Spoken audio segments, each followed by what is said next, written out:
So ఎంతగానో wait చేస్తున్న కోడ్ల క్రూజ్ అయితే నాకు కళ్ళ ముందుంది ఫ్రెండ్స్. అసలు నేను నమ్మలేకపోతున్నాను. ఎందుకంటే కొన్ని ఇయర్స్ పాటు మేము ట్రావెల్ చేయాలనుకున్నాం క్రూజ్లో. So finally the day has come. And ఇక్కడ నుంచి లోపల ఎలా ఉంటుంది, అసలు ఏంటి లోపల లైఫ్ స్టైల్ ఏముంటుంది అన్నది మొత్తం మీకు ఈచ్ అండ్ ఎవ్రీథింగ్ క్యాప్చర్ చేస్తాను. Friends, welcome to my YouTube channel ప్రపంచ యాత్రికురాలు. సో ఇక్కడ నేను వెళ్తున్న ప్లేస్ వచ్చేసి కార్డిలా క్రూజ్. ఒక పెద్ద షిప్ అయితే ఎక్కబోతున్నాను. సో ఆ షిప్ స్టార్టింగ్ వచ్చేసి Goa to Lakshadweep and then Lakshadweep to Mumbai. So ఇప్పుడు నేను గోవా వెళ్ళటానికి first Hyderabad to Goa flight ఎక్కబోతున్నాము. సో గోవా ఫ్లైట్ వచ్చేసి మాకు 5:40కి ఉంది. సో ఎర్లీ మార్నింగ్ 3:30కే లేచేసి మేము ఫ్రెష్ అప్ అయిపోయి నేను, మా హస్బెండ్ అండ్ మా పాప మేము రెడీగా వెళ్తున్నాం ఎయిర్పోర్ట్కి. సో అక్కడ నుంచి మేము గోవాకి వెళ్ళి గోవా నుంచి మేము షిప్ అందుకోవాలి. సో ఈరోజు మార్నింగ్ 10 o'clockకి మాకు బోర్డింగ్ ఇచ్చారు. సో గ్రూప్ ఆఫ్ పీపుల్కి ఒక్కొక్కరికి ఒక్కొక్క టైంలో మాకు బోర్డింగ్ ఇచ్చారనమాట. సో మాకు వచ్చేసి 10 to 10:30 కార్డిలా క్రూజ్ బోర్డింగ్. సో అక్కడ నుంచి మేము ఏ ప్రదేశాలకు వెళ్తాం, అసలు ఆ షిప్ ఎలా ఉంది, అంత పెద్ద షిప్, సో దాంట్లో ఎన్ని ఫ్లోర్స్ ఉన్నాయి, అక్కడ ఫుడ్ ఎలా ఉంది, అక్కడ లైఫ్ స్టైల్ ఎలా ఉన్నది మొత్తం మీకు ఈ వీడియోలో చూపిపోతున్నాను. సో స్టే ట్యూన్ టు ప్రపంచ యాత్రికురాలు. ఫైనల్లీ ఎయిర్పోర్ట్ అయితే రీచ్ అయ్యాం ఫ్రెండ్స్. మేము 1 to 1.5 hours ముందే ఉన్నాం. ఇక్కడ చూసారు అందరూ ఎలా పరిగెత్తుతున్నారో, వాళ్ళకి టైం లేదట్టుంది. సో మీరు కనుక ఇండిగో ఫ్లైట్ ట్రావెల్ చేస్తే మాత్రం ఖచ్చితంగా ఒక 1 to 1.5 hours ముందు ఉండండి, సేఫ్ జర్నీ చేయండి. సో గేట్ నెంబర్ వచ్చేసి 119 మన గోవా ఫ్లైట్ది. అక్కడ దాకా వెళ్ళాలి కాబట్టి మేము పోర్టర్ సర్వీస్ బుక్ చేసుకున్నాం. ఇది ఆన్లైన్లో టికెట్తో పాటు అవైలబుల్గా ఉంటుంది. 2500 ఎక్స్ట్రా ఛార్జెస్ అయితే. వాళ్ళే చెక్-ఇన్ కార్డ్ నుంచి సమస్తం బ్యాగేజ్ క్యారీ చేసే వరకు వాళ్ళే టేక్ కేర్ చేస్తారు మనల్ని. లేదు మనం సెల్ఫ్గా వెళ్ళాలనుకుంటే మన అదృష్టం కొద్దీ మనం నడిచే దారుల్లో పబ్లిక్ సర్వీస్, పోర్టర్ సర్వీస్ ఉంటే దాన్ని మనం ఫ్రీగా యూజ్ చేసుకోవచ్చు. So after a long wait వచ్చేసింది గోవా ఫ్లైట్. అండ్ ఇప్పుడు వచ్చేసి టికెట్ వచ్చేసి మనది చాలా 28C 28D ఉంది. చాలా డెడ్ ఎండ్కి ఉన్నాయి సీట్స్ అయితే. అండ్ ఇండిగో సీటింగ్ వచ్చేసి నాకైతే కొంచెం డిస్కంఫర్ట్గా అనిపిస్తుంది. ఈవెన్ కొంచెం రిలాక్స్ అవ్వాలన్నా కానీ సమ్ డిస్కంఫర్ట్ ఫీలింగ్ అయితే ఉంది. బట్ ఎనీవే మనం అక్కడికి గోవా వెళ్ళాలి కాబట్టి మనకి ఎర్లీ మార్నింగ్ ఫ్లైట్ ఇండిగో తప్పితే ఏదీ లేదు. So we booked IndiGo flight and we're good to go to Goa. So friends, finally మనకి ఫ్లైట్ అయితే టేక్-ఆఫ్ అవుతుంది. బట్ ఒక మంచి థ్రిల్లింగ్ ఎక్స్పీరియన్స్ అయితే నాకు ఆ రోజు అనిపించింది. మనసు చాలా హ్యాపీగా అనిపించింది. ఎందుకంటే ఎర్లీ మార్నింగ్ ఫ్లైట్ ఎక్కి అక్కడ కింద లైట్స్ అంటే చాలా లైట్నింగ్గా ఉంది, చాలా ఎగ్జైటింగ్గా ఉంది. మార్నింగ్ ఆ స్కైని చూస్తూ ఆ కింద లైట్స్ని చూస్తుంటే చాలా థ్రిల్లింగ్ అనిపించింది. ఎప్పుడన్నా మీరు కూడా ఎర్లీ మార్నింగ్ ఫ్లైట్ ఎక్కినప్పుడు ఎప్పుడన్నా మీకు అలా థ్రిల్లింగ్ ఎక్స్పీరియన్స్ కలిగిందా? అండ్ ఇంకోటి ఏంటంటే మార్నింగ్ కాబట్టి మనకి సన్ వ్యూ అనేది వస్తుంది. ఆ లైట్నింగ్ అనేది చాలా హెవీగా అనిపిస్తుంది. నాకైతే చాలా బెస్ట్ ఎక్స్పీరియన్స్ అయింది. అండ్ నేనైతే ఇంకా కొంచెం సేపు ఎక్స్పీరియన్స్ చేసి నాకు బాగా స్లీపీగా ఉంటే ఐ వాజ్ లైక్ ఒక చిన్న న్యాప్ అయితే తీసుకున్నాను ఫ్లైట్లో. ఇందాక సన్ వ్యూ చెప్పాను కదా ఫ్రెండ్స్. సో చూడండి ఎంత బ్రైట్నింగ్గా ఉందో. అండ్ ఆ కాంతి మన విండోస్ నుంచి వచ్చేటప్పుడు లైక్ వెరీ థ్రిల్లింగ్ అనిపించింది ఎక్స్పీరియన్స్. చాలా హెవీ లైట్నింగ్ ఉంది. నాకైతే చాలా బాగా అనిపించింది ఆ వ్యూ చూడగానే. I hope you will also enjoy. ఎప్పుడైనా మీరు, నాకు తెలిసి ఫ్లైట్లో జర్నీ చేసేటప్పుడు ఇదే మూమెంట్ ఎంజాయ్ చేస్తుంటే కింద కమెంట్స్లో నాకు మెసేజ్ చేయండి. సో ఈ క్రూజ్ని దగ్గర నుంచి క్యాప్చర్ చేయమని చెప్పాను మా హస్బెండ్కి. ఎంత బాగుందో కార్డిలా క్రూజ్. ఆ పైన ఉన్నాయి చిన్న చిన్న జెట్ షిప్స్ అనమాట. సో లోపలికి వెళ్ళబోతున్నాను. I'm so thrilled and excited. Wow finally we entered into Cordelia cruise. ఒక బ్యూటిఫుల్ లేడీ మనకు వెల్కమ్ చెప్పింది విత్ బిందీస్తో. అండ్ మనకు ఒక పర్సన్ అయితే అసైన్ చేశారు. So he's the person who is asking us to take the keys అనమాట for the room. 8636 Deck 8 అంటే ఫ్లోర్ 8. సో టోటల్గా ఎన్ని ఫ్లోర్స్ ఉన్నాయో మీకు తెలుసా ఫ్రెండ్స్? ఈ షిప్లో టోటల్ 10 floors, లిటరల్లీ 10 floors ఉన్నాయి. ఇప్పుడు నేను ఉన్నది Deck 1 అనమాట, రిసెప్షన్ హాల్. సో Deck 1 నుంచి Deck 2 Deck 3 అలా 10 floors ఉన్నాయి అనమాట, 10 decks ఉన్నాయి. సో అక్కడ మేము కీ తీసుకుంటున్నాం. And there are persons who are waiting for us. వాళ్ళు మన వెల్కమ్ డ్రింక్స్తో వెయిట్ చేస్తున్నారు. ఆ వెల్కమ్ డ్రింక్లో ఆరెంజ్ అండ్ లెమన్ జ్యూస్ ఉన్నాయి. So very cool. అండ్ ఆ వెల్కమ్ జ్యూస్ మంచిగా ప్రశాంతంగా తాగేసి మేము మా Deck 8కి అయితే వెళ్ళిపోయాం. వచ్చేసి మేము Deck 8కి వెళ్తున్నాం అనమాట. సో లిఫ్ట్ అయితే చాలా ట్రాన్స్పరెంట్గా ఉంది. గ్లాస్ మొత్తం ఫ్లోర్స్ అన్నీ కనిపిస్తున్నాయి. చాలా చాలా చాలా బాగుంది ఫ్రెండ్స్. ఒకసారి మీరైతే కంపల్సరీ విజిట్ చేయాలి ఈ క్రూజ్ని. And we're going to our room 8636 room. Deck 8కి అయితే వచ్చేసాం. అండ్ అసలు ఎంత బాగుందంటే చాలా క్లీన్గా చాలా నీట్గా ఉన్నాయి ఫ్లోర్స్ అన్నీ. ఇక్కడ వచ్చేసి మేము ఫైనల్గా డెక్ 8కి రీచ్ అయిపోయామని చెప్పాం కదా. సో ఇప్పుడు రూమ్ నెంబర్స్ ఎత్తుకోవాలి మనం. ఇది ఒక పెద్ద టాస్క్. సో మనం 8602 దగ్గర ఉన్నాం. మనం వెళ్ళాల్సిన రూమ్ నెంబర్ వచ్చేసి 8636 అనమాట. సో చాలా ముందుకు నడిచినాం. యాక్చువల్లీ అదర్ సైడ్ కూడా లిఫ్ట్ ఉంది. మనం ఇటు సైడ్ లిఫ్ట్ ఎక్కేసరికి మనం చాలాసేపు నడవాల్సి వచ్చింది. సో 8636 రూమ్ నెంబరు, అక్కడికి వెళ్తున్నాము. రూమ్స్ అయితే చాలా ఉన్నాయి ఫ్రెండ్స్. ఒక్కొక్క డెక్కి కనీసం నేను అబ్జర్వ్ చేసినంత వరకు 200 రూమ్స్ అయితే ఉన్నాయి. ఎందుకంటే ఫోర్ సైడ్స్ రూమ్సే. అసలు సందుల్లో గొంతుల్లో కూడా రూమ్స్ పెట్టుబడేశారు. Very short rooms. నేను ఆ రూమ్స్ని కూడా మీకు చూపిస్తాను. చాలా చాలా చాలా క్లీన్ అయితే చాలా క్లీన్లీగా ఉంది. మనకి చాలా బాగుంది చూడటానికి అయితే. రూమ్స్ చాలా బాగున్నాయి. And we actually enjoyed a lot. Finally we reach to 8636 room number. ఇది మనం సీ వ్యూ వాళ్ళు బుక్ చేసేటప్పుడు అడుగుతారనమాట, మీకు సీ వ్యూ కావాలా లేకపోతే నార్మల్గా కావాలని. సీ వ్యూకి ఇంకొక 10,000 ఎక్కువ అనమాట ఛార్జెస్. అండ్ పర్ హెడ్ ఎంత పడ్డది, మొత్తం టోటల్ బడ్జెట్ ఎంత పడ్డది మా ముగ్గురికి అన్నది నేను కంపల్సరీ వీడియో ఎండ్ లోపల మీకు రివీల్ చేస్తాను. చూడండి. వావ్, వాట్ ఏ బ్యూటీ కదా, ఎంత బాగుందో సీ వ్యూ. నాకైతే చాలా చాలా చాలా బాగా నచ్చింది. చాలా బాగుంది. అండ్ 2 బెడ్స్ ఇచ్చారు. పైన ఇంకొకటి వచ్చేసి క్యాబిన్ బెడ్ అని ఉంటుంది, అక్కడ రైల్ బెడ్ అని. సో దాన్ని మనకి హౌస్ కీపర్స్ వస్తారు కదా, వాళ్ళే వచ్చి ఓపెన్ చేస్తారనమాట. సో మొత్తం మేము 3 మెంబర్స్ కాబట్టి 3 బెడ్స్ మనకి ఇచ్చారు. అయితే కప్పులు వస్తే మాత్రం ఒక జాయింట్ బెడ్ ఇస్తారు. కొద్దిగా చిన్న బెడ్డే కానీ జాయింట్ బెడ్ ఇస్తారు. రైల్ బెడ్, ఆ పైన కనిపించేది మాత్రం రైల్ బెడ్ అనమాట. చాలా బాగుంది, చాలా బాగుంది. ఇక్కడ గ్యాదరింగ్ చూసారు కదా ఫ్రెండ్స్, ఇది వచ్చేసి డ్రిల్ గ్యాదరింగ్ అనమాట. మనకి ఇక్కడ వీళ్ళు క్రూజ్ వాళ్ళు మనకి సేఫ్టీ ప్రికాషన్స్ చెప్తారు ఈ డ్రిల్ గ్యాదరింగ్లో. మీరు కనుక క్రూజ్లో ట్రావెల్ చేసేటప్పుడు ఖచ్చితంగా దీంట్లో మాత్రం పార్టిసిపేట్ చేయండి, సేఫ్టీ ప్రికాషన్స్ని వినండి. సో ఫైనల్లీ మేము డెక్ 4కి వచ్చేసాం ఫ్రెండ్స్, ఫ్లోర్ నెంబర్ 4. ఫుడ్ ఉంటుంది, బ్రేక్ఫాస్ట్ ఉంటుంది. సో వీఆర్ ఎంజాయింగ్ ఆ ఫుడ్ అనమాట. And we're enjoying the nature as well. What a beauty friends. అసలు ఆ అల్లలు చూడండి, ఆ గ్లాస్లో నుంచి ఆ అల్లల్ని చూస్తూ మేము ఫుడ్ని ఎంత బాగా ఎంజాయ్ చేసినామంటే, అంటే లైఫ్లో ది బెస్ట్ ఎక్స్పీరియన్స్ అనుకోవచ్చు. అలా ట్రాన్స్పరెంట్ గ్లాస్లో నుంచి వాటర్ చూస్తూ, ఆ వాటర్ అల్లల్ని చూస్తూ, అలా సముద్రాన్ని చూస్తూ తింటాం. What an experience. సో రోజంతా ట్రావెల్ చేసాం ఫ్రెండ్స్. సో ఆఫ్టర్నూన్ 3 o'clockకి బయలుదేరింది షిప్. నెక్స్ట్ డే మార్నింగ్ 9 o'clockకి మనం ఒక ఐలాండ్ చూసినాం కదా, అదే లక్షద్వీప్ ఐలాండ్ ఫ్రెండ్స్. అసలు వాటర్ అయితే ఎంత బ్లూగా ఉన్నాయంటే, ఒక బ్లూ మ్యాట్ పరిచి పైన వాటర్ పోస్తే ఎంత బ్లూగా ఉంటాయి అంత బ్లూగా ఉన్నాయి friends. Very very very mind blowing. అసలు ఎంత మైండ్ బ్లోయింగ్ ఎక్స్పీరియన్స్ అంటే అంత బాగుంది. మీరు కూడా ఒకసారి కంపల్సరీ ఇక్కడికి రావాలి. చూడండి ఫ్రెండ్స్, ఎంత బాగుందో లక్షద్వీప్. చుట్టూ కొబ్బరి చెట్లు ఎక్కువ ఉన్నాయి. అండ్ వాటర్ వచ్చేసి చాలా బాగుంది, లోపల శాండ్తో సహా కనిపిస్తుంది. మా పాప చూడండి ఎంత బాగా స్విమ్ చేస్తుందో.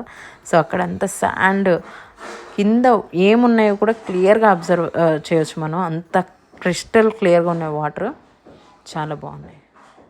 చూడండి ఫ్రెండ్స్, మా పాప మళ్ళీ స్విమ్ చేయడానికి వెళ్తుంది. అండ్ చూడండి, తను వెళ్ళేటప్పుడు వాటర్ని అబ్జర్వ్ చేయండి ఎంత బాగున్నాయి. కింద ఇసుక ఏ కలర్ కూడా మనకి పైన కనిపిస్తుంది, అంత బాగున్నాయి. అండ్ యూ కెన్ సీ ఆ కొంచెం వాటర్ వైట్గా ఉన్నది కింద శాండ్ వాటర్. అవి కొంచెం ముందుకెళ్తే మీకు బ్లూయిష్ వాటర్ కనిపిస్తాయి. చూడండి ఎంత బాగా స్విమ్ చేస్తుందో తన్వి పాప.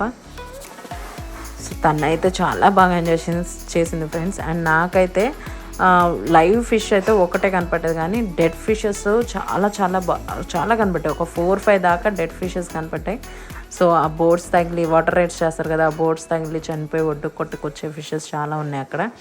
సో ఫైనల్లీ వాటర్ అయితే క్రిస్టల్ క్లియర్ ఉన్నాయి ఫ్రెండ్స్. అంత బ్లూ వాటర్ చూసి ఆగుతాం ఫ్రెండ్స్ ఎవరో అన్నా. వెంటనే నేను మా పాప స్విమ్ చేయడం స్టార్ట్ చేసాం. అలా స్విమ్ చేస్తుంటే నాకు ఒక చిన్న లైవ్ ఫిష్ దొరికింది ఫ్రెండ్స్, ఆ గ్రీన్ ఫిష్. దాన్ని వెంటనే గట్టిగా పట్టుకొని ఒడ్డుకి తెచ్చి ఒక చిన్న గుంట తీసి ఆ గుంటలో పెట్టి పాప నేను ఆడుకుంటున్నాం. బట్ స్టిల్ అది వాటర్ ఫ్లో ఎక్కువ అవడం వల్ల వెళ్ళిపోతూనే ఉంది. ఫైనల్లీ కాసేపు ఆడుకొని ఆ ఫిష్ని వాటర్లో వదిలేసాం ఫ్రెండ్స్. నెక్స్ట్ డే మార్నింగ్ బ్రేక్ఫాస్ట్కి డెక్ 6 రెస్టారెంట్కి వెళ్ళాం ఫ్రెండ్స్, స్టార్లైట్ రెస్టారెంట్కి. చాలా బాగుంది. డెక్ 6లో ఉంటుంది, మీకు డెక్ 10లో కూడా అవైలబుల్గా ఉంటుంది, డెక్ 4లో కూడా అవైలబుల్గా ఉంటుంది. Food court and restaurant, 2 restaurants ఉంటాయి. ఫుడ్ కోర్ట్ రెస్టారెంట్ ఉంటుంది అండ్ స్టార్లైట్ రెస్టారెంట్. ఇది డెక్ 4లో ఉన్న స్టార్లైట్ రెస్టారెంట్కి వెళ్ళాం అనమాట. చాలా చాలా బాగుంది ఫుడ్ అయితే. అండ్ అసలు షిప్ అయితే ఎంత పెద్దగా ఉందంటే ఫ్రెండ్స్, అసలు లోపల ఒక షిప్లో ఉన్నామా అనిపిస్తుంది కొన్నిసార్లు. అండ్ వచ్చేసి ఇక్కడ potatoes, boiled eggs and masala omelette చాలా చాలా చాలా టేస్టీగా ఉన్నాయి. ఫుడ్ అయితే టేస్ట్లో ఎలాంటి ప్రాబ్లం అయితే లేదు. పెద్దవాళ్ళు వచ్చినా ఎవరు వచ్చినా కానీ ఫుడ్కి అయితే ప్రాబ్లం లేదు. ఎవ్రీ కైండ్ ఆఫ్ ఫుడ్ అనేది మనకున్నాయి ఇక్కడ. బాయిల్డ్ పొటాటోస్, తర్వాత వచ్చేసి pan cakes, banana pan cakes చేశారు. ఎంత బాగున్నాయంటే నేనైతే ఆగలేక మీకు వీడియో తీస్తున్నప్పుడే ఒక 2 ప్యాన్ కేక్స్ అయితే నేను ప్లేట్లో పెట్టేసుకున్నాను ఫ్రెండ్స్. అండ్ ఎంతోమంది పిల్లల కాడ నుంచి, ఇది ఇక్కడ ఒక్క ఏజ్ గ్రూప్ అనేది లేదు ఫ్రెండ్స్, పిల్లల కాడ నుంచి పెద్దవాళ్ళ దాకా, ముసలి వాళ్ళ దాకా every one or enjoying even food కాడ నుంచి, అక్కడ చేసే ప్రోగ్రామ్స్ కాడ నుంచి ప్రతి ఒక్కరు ఎంజాయ్ చేస్తారు ఫ్రెండ్స్. అది మాత్రం చెప్పగలను, ఎందుకంటే different types of age groups ఉన్నారు. సేమియా ఇదైతే చాలా బాగున్నాయి ఫ్రెండ్స్. మసాలా ఉత్తప్పము చాలా చిన్నగా ఉన్నాయి కానీ కనీసం ఒక 10 అయితే తింటాము, అంత బాగున్నాయి. బ్రెడ్ టోస్ట్లు ఉన్నాయి అండ్ జామ్స్ ఉన్నాయి. అండ్ ఇక్కడ 2 జ్యూసెస్ ఉన్నాయి మనకి, ఒకటి మ్యాంగో జ్యూస్, ఇంకోటి లెమన్ జ్యూస్లు కూడా చాలా బాగున్నాయి. లెమన్ జ్యూస్ అయితే ఓన్గా చేస్తారనమాట అక్కడ. అండ్ కార్న్ఫ్లేక్స్ పిల్లలకి ఫుడ్ విషయంలో ఎలాంటి ప్రాబ్లం లేదు, పెద్దవాళ్ళకు కూడా లేదు. Cornflakes, fruit and nut cornflakes, chocolate cornflakes with hot milk కూడా ఉన్నాయి అవైలబుల్గా. అండ్ ఇక్కడ వచ్చేసి డిఫరెంట్ టైప్స్ ఆఫ్ చట్నీస్. మనకైతే ఈ చట్నీస్ అలవాటు లేదు కాబట్టి మనం కోకోనట్ చట్నీ టమాటో చట్నీ వేసుకొని తిన్నాం ఫ్రెండ్స్ మసాలా ఉత్తప్పంలో. అండ్ ఇక్కడికి వచ్చేసి మనకి ఇంకా ఫ్రూట్స్ సెక్షన్ కూడా ఉంది.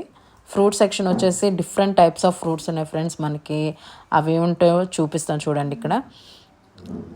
ఇక్కడ వచ్చేసి అంటే బఫే సిస్టమ్ కాబట్టి ఎవరి ఫుడ్ వాళ్ళు పెట్టుకొని తింటున్నారనమాట, అంటే అన్లిమిటెడ్ ఫుడ్. ఇక్కడ వచ్చేసి చూడండి friends, some musk melons, papaya, water melon. So fruits వచ్చేసి అవన్నమాట. And cup cakes, fruit cake కూడా ఉంది. ఫ్రూట్ కేక్స్ కూడా మనం తినొచ్చు, tutti frutti fruit cakes. So food అయితే ఎక్సలెంట్ అండ్ మార్వలస్ ఫ్రెండ్స్. ఎవరు వచ్చినా కానీ, ఏ ఏజ్ గ్రూప్ వచ్చినా కానీ ఫుడ్ ప్రాబ్లం అయితే ఇక్కడ ఉండదు. మార్నింగ్ బ్రేక్ఫాస్ట్ కాడ నుంచి ప్రతిదీ చాలా బాగుంది. ఫ్రూట్ కేక్ చూడండి, డిఫరెంట్ టైప్స్ ఆఫ్ ఫ్లేవర్స్లో ఉన్నాయి. ఇంకా చాక్లెట్ ఫ్రూట్ కేక్స్ కూడా ఉన్నాయి. చాలా చాలా ఫుడ్ అయితే చాలా బాగుంది ఫ్రెండ్స్. అండ్ ఇక్కడికి వచ్చే వాళ్ళు ప్రతి ఒక్కళ్ళు మనం ఎలాంటి ఫుడ్ అయితే క్యారీ చేయాల్సిన అవసరం లేదనిపించింది నాకు. కొంతమంది ఇక్కడికి వచ్చి పికిల్స్ కూడా తెచ్చుకున్నారు, కానీ నాకు తెలిసి ఇన్ని ఫుడ్ ఐటమ్స్ చూసిన తర్వాత I don't think so those pickles are necessary. And different parts of India నుంచి వచ్చారు ఈ షిప్లో ఎంతోమంది. అంటే మీరు చాలా రకాల కల్చర్స్ని చూడొచ్చు ఇక్కడ. Different parts of India, some around Kashmir నుంచి వచ్చిన వాళ్ళు ఉన్నారు దీంట్లో, ఢిల్లీ నుంచి వచ్చిన వాళ్ళు ఉన్నారు, మహారాష్ట్ర నుంచి వచ్చిన వాళ్ళు ఉన్నారు. మన సౌత్ ఇండియన్ ఫ్యామిలీస్ అయితే నేను ఒక 5 ఫ్యామిలీస్ని అయితే తెలుగు వాళ్ళని అక్కడ మేము చూసాము. అంటే తెలుగులో మాట్లాడుతున్నప్పుడు తెలుగు ఫ్యామిలీస్ అనుకున్నాం. అండ్ మిగతా వాళ్ళందరూ different parts of India friends. Everybody is enjoying. చూడండి ఎంత ఓల్డ్ ఏజ్ గ్రూప్ వాళ్ళు, దే ఆర్ యాక్చువల్లీ నేను చూసిన వాళ్ళల్లో వాళ్ళే ఎక్కువ ఎంజాయ్ చేసినట్టు అనిపించింది. That's a very good experience for me. So మనకి ఎవ్రీడే యాక్టివిటీస్ ఇక్కడ చూసేది నేను డ్యాన్స్ ప్రోగ్రామ్ ఫ్రెండ్స్. ఇది 8 o'clock ఉంది. ఈ యాక్టివిటీస్ అన్నీ మనకి ముందుగానే హౌస్ కీపర్ మనకు రూమ్లోకి ఇచ్చి ఒక యాక్టివిటీ షీట్ ఇస్తుంది అనమాట. ఆ యాక్టివిటీ షీట్లో ఎక్కడ ఏం జరుగుతుంది, ఏ డెక్లో ఏం జరుగుతుంది అని ఉంటుంది. మేము వచ్చేసి డెక్ 6లో డ్యాన్స్ ప్రోగ్రామ్ ఒకటి ఉంది థియేటర్లో, రొమాన్స్ ఇన్ బాలీవుడ్ అని. సో వెరీ ఎక్సలెంట్ డాన్సెస్ అనమాట. వాళ్ళు చాలా బాగా చేశారు. ఒక 30 minutes నాన్ స్టాప్ డాన్సింగ్ అనమాట. చాలా బాగుంది. We enjoyed a lot actually. And ఇక్కడ కూడా వాళ్ళు ఏం చేశారంటే, ఇంకొకటి ఏంటంటే వాళ్ళు డ్యాన్స్ చేయడమే కాకుండా కిందకు వచ్చేసి పబ్లిక్తో కూడా వాళ్ళు డ్యాన్స్ చేయించారు లాస్ట్ 10 minutes. సో అది చాలా హ్యాపీగా అనిపించింది. చాలా మంచి ఎక్స్పీరియన్స్ ఫ్రెండ్స్. మీరు ఖచ్చితంగా మీరు కనుక క్రూజ్లో ట్రావెల్ చేసేటప్పుడు ఆ వర్క్ షీట్ ఇస్తారు కదా మనకి, ఆ షీట్ని బట్టి ఎక్కడ ఏం ప్రోగ్రామ్స్ జరిగితే అక్కడ మీరు వెళ్ళిపోండి. You guys will enjoy lot. So another fun interesting thing ఏంటంటే ఇక్కడ క్యాష్నో కూడా ఉంది ఫ్రెండ్స్ డెక్ 6లో. సో చాలామందికి ఎంతో సుపరిచితమైన గేమ్స్ అని ఉన్నాయి దీంట్లో. ఎవ్రీ గ్యాంబ్లింగ్ గేమ్ అనేది ఉంటుంది. సో న్యూ కమర్స్ మాత్రం ఈ గ్యాంబ్లింగ్లో మాత్రం మీరు పార్టిసిపేట్ చేయటం అంత కరెక్ట్ పని అయితే కాదనిపిస్తుంది, ఎందుకంటే డబ్బులు పోతాయి కాబట్టి. సో ఖచ్చితంగా మీరు కొన్ని జాగ్రత్తలు తీసుకోండి. అక్కడ డ్రింక్స్ ఫెసిలిటీ కూడా ఉంది. సో వాళ్ళు కౌంటర్లో డ్రింక్స్ ఎన్ని కావాలంటే అన్ని అన్లిమిటెడ్ డ్రింక్స్ అనమాట. అండ్ చాలా చాలా బాగుంది. And it's a good experience, మంచిగా ఉంది. క్యాష్నోలో ఆడేవాళ్ళు ఆడుతున్నారు, తర్వాత చూసి అలా వెళ్ళే వాళ్ళు వెళ్తున్నారు. కొంచెం చిన్నపాటి అమౌంట్ పెట్టి ఆడేవాళ్ళు కూడా ఉన్నారనమాట. So it's up to you. So ఇంకొక రోజు మేము మ్యాజిక్ షోకి వెళ్ళాం అనమాట. అక్కడ తేజస్ మ్యాజిక్ షో అని, ఆయన చాలా మంచి ఫేమస్ మెజిషియన్ అనమాట. సో హాల్ అంతా నిండిపోయింది, ఆ థియేటర్ అంతా, అంతమంది జనం అటెండ్ అయ్యారు ఈ ప్రోగ్రామ్కి అయితే, ఈ సెషన్లో. And different types of magics చేశాడు ఆయన. దీంట్లో నాకు బాగా నచ్చిన మ్యాజిక్ ఏంటంటే, ఒకటి కార్డ్స్తో చేశాడు, ప్లేయింగ్ కార్డ్స్తో. అంటే అందరూ చేస్తారు కానీ ఈయన కొంచెం డిఫరెంట్ స్టైల్లో చేశారనిపించింది నాకు, ఈయన మ్యాజిక్ కార్డ్స్తో. అండ్ ఇంకొకటి వచ్చేసి సమ్ అరౌండ్ ఇద్దరు వైఫ్ అండ్ హస్బెండ్ని పిలిచారు ఫ్రెండ్స్. అది చాలా బాగుంది. ఆయన వైఫ్ని టచ్ చేస్తే ఆయన్ని టచ్ చేసినట్టు ఫీల్ అయ్యాడు అనమాట వాళ్ళ హస్బెండ్. అంత మంచి మెజిషియన్ ఈయన, Tejas magician. His name is Tejas. So మీరు ఇన్స్టాగ్రామ్లో ఉన్నాడంట ఆయన. సో చూడండి, చెక్ ఇట్ అవుట్. మంచి ఫీల్ గుడ్ ఎక్స్పీరియన్స్ అనమాట. మ్యాజిక్ షో అయితే వీ ఎంజాయ్డ్ అలాట్. నాకన్నా మా బేబీ ఎంజాయ్ చేసింది బాగా. సో ఇది డెక్ 10 ఫ్రెండ్స్. సో ఇది కంప్లీట్గా చాలామంది ఇష్టపడతారు, ఎందుకంటే ఇది టాప్ ఫ్లోర్, ఓపెన్ ఎయిర్, సముద్ర పల్లలు and beautiful ladies, handsome gentlemens dance వేస్తూ డీజే మ్యూజిక్తో. వావ్, ఆ ఎక్స్పీరియన్స్ చాలా బాగుంది. దీనికి ఈ క్రూజ్కి ఆల్ ఏజ్ గ్రూప్స్ రావచ్చు. చూడండి ఎంత బాగా ఎంజాయ్ చేస్తున్నారో. 60 years ఓల్డ్ ఉమెన్ అనమాట. So but still she's enjoying a lot. వాళ్ళ ప్రపంచాన్ని కాసేపు మర్చిపోయి ఆ మ్యూజిక్కి ఎంతోమంది జెంటిల్మెన్స్ అయితే అందరూ ఒక గ్రూప్గా చేరి ఎంజాయ్ చేస్తున్నారు అనమాట. సో కొంతమంది చుక్కేసి ఎంజాయ్ చేసే వాళ్ళు చేస్తున్నారు, కొంతమంది వాళ్ళ వైఫ్స్ని పట్టుకొని సాల్సా డ్యాన్స్ వేస్తున్నారు. సో పిల్లలు అయితే వాళ్ళ ప్రపంచంలో వాళ్ళు ఉన్నారు. So everybody is enjoying. And ఆ మ్యూజిక్కి అసలు ఎంత బాగుందంట ఓపెన్ ఎయిర్కి. Guys, you have to see this experience. So మా హస్బెండ్ అనమాట కొంచెం లేట్గా వెళ్ళాడు ఫుడ్కి, కానీ అన్ని ఐటమ్స్ అయితే దగ్గర పెట్టుకొని హ్యాపీగా తింటున్నాడు అనమాట. So different varieties, all fish fry, chicken, mutton and south Indian food, dal, veg type of all foods available అనమాట అక్కడ. సో మంచిగా ఆ సీవ్ని చూసుకుంటూ హ్యాపీగా తినేసి మంచిగా ఎంజాయ్ చేస్తూ, ఫుడ్ని ఎంజాయ్ చేస్తూ తిని ప్రశాంతంగా రూమ్కి వచ్చాడు. Stay healthy and eat healthy. Thank you so much everyone for watching my video. ఇది నా ఫస్ట్ వీడియో. నన్ను అందరూ ఆదరిస్తారని కోరుకుంటున్నాను. ఇలాంటి వీడియోస్ ఎన్నో చేయాలనుకుంటున్నాను. So I need your support. Please do subscribe, like, share and comment on my channel. Thank you so much.